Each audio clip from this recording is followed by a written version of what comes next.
ആ സമ്മേളനം കഴിഞ്ഞവിടെ ബഹുമാനപ്പെട്ട എനിക്ക് അബൂബക്കർ മുസ്ലിയാർ അല്ലാഹു ബർക്കതഹു മഹാനവർകൾ എന്നെ വിളിച്ച് നീ ഞങ്ങളുടെ കൂടെ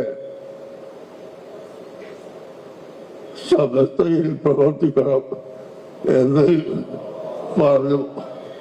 ഞാനിപ്പോൾ എനിക്ക് കരുത്തിലുള്ളത് എന്തിനായിരുന്നു പിന്നീട് ഞങ്ങളെ തമ്മിൽ അകറ്റിക്കളഞ്ഞത് എന്ന് ചിന്തിക്കുമ്പോഴാണ് ഞങ്ങൾ അകന്നു പോയാൽ മാത്രമേ ഇവിടെ വിദേശത്തുകാർക്ക് കടന്നു വരാൻ കഴിയുകയുള്ളൂ എന്ന് ചില ആളുകൾ മനസ്സിലാക്കിയതിൻ്റെ പേരിലാണ് അങ്ങനെ ഉണ്ടായത്.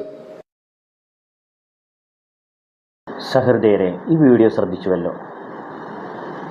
മഹാപണ്ഡിതൻ കാന്തപുരം അബൂബക്കർ മുസ്ലിയാർ തൻ്റെ ജീവിതത്തിൽ അനുഭവിച്ച ചില അനുഭവങ്ങൾ ഓർത്തുകൊണ്ട് കരയുന്നതായിട്ട് നമുക്ക് ഈ വീഡിയോയിൽ കാണാൻ സാധിക്കുന്നു.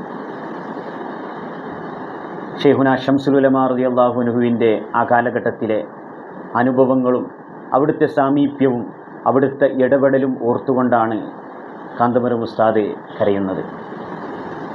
ഈ വീഡിയോക്ക് പിന്നിൽ വന്നുകൊണ്ട് മോശം കമൻ്റ് ഇട്ട ചില ആളുകളുണ്ട്.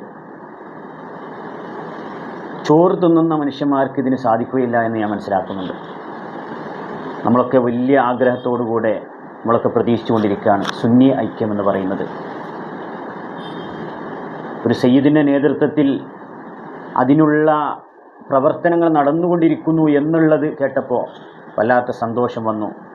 പരിശുദ്ധമായ ഇസ്ലാമിനെ എതിർക്കുന്ന യുക്തിവാദികൾക്കെതിരെയും മതനവീകരണവാദികൾക്കെതിരെയും രംഗത്ത് വരാൻ സുന്നി ഐക്യം വളരെ ഊർജ്ജസ്വലമാണ്.